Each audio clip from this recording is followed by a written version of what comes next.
Коми продолжает стремительно расти потребление курительных смесей. Особенно популярны так называемые спайсы у молодежи и даже подростков. Только за первое полугодие наркоборцы республики изъяли из незаконного оборота более 8 килограммов синтетического наркотика.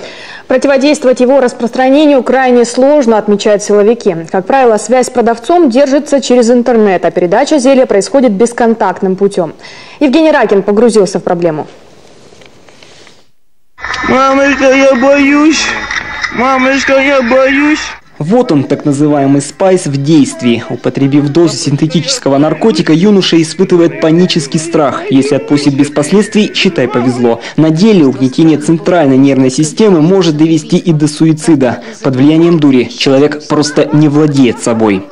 Спайс очень страшный и опасный наркотик. Это далеко не марихуана. Он в 10 раз сильнее и смертоносней. Спайс поражает все органы абсолютно. Печень, почки, мозг, сердце. Это химия, которая убивает. Курительные смеси считаются наркотиком недостаточно изученными. На каждого человека они действуют по-разному. Кто-то смеется, кто-то плачет, кто-то теряет сознание. А вот результат един для всех – разрушение психики и поражение головного мозга. Возьмем такой случай. У нас, я не называю фамилию ребенка, который много раз попадал в отделение номер 2 в состоянии интоксикации от курительных смесей. В один прекрасный день он оказался в состоянии клинической смерти и поступил в республиканскую больницу. Его вытащили с того света.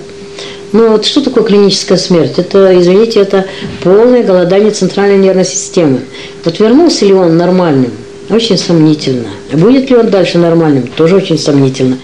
Наркологи отмечают невероятный всплеск популярности курительных смесей у молодежи. За первое полугодие этого года наркоборцы уже изъяли из оборота более 8 килограммов спайсов. Раньше, когда нужен был сбытчик, физическое лицо, покупатель, физическое лицо, они должны были встретиться, передать друг другу. Сейчас это все происходит бесконтактным способом. То есть через интернет их находят, покупают, заказывают. Точно так же и рассчитываются. Электронные деньги, электронные кошельки.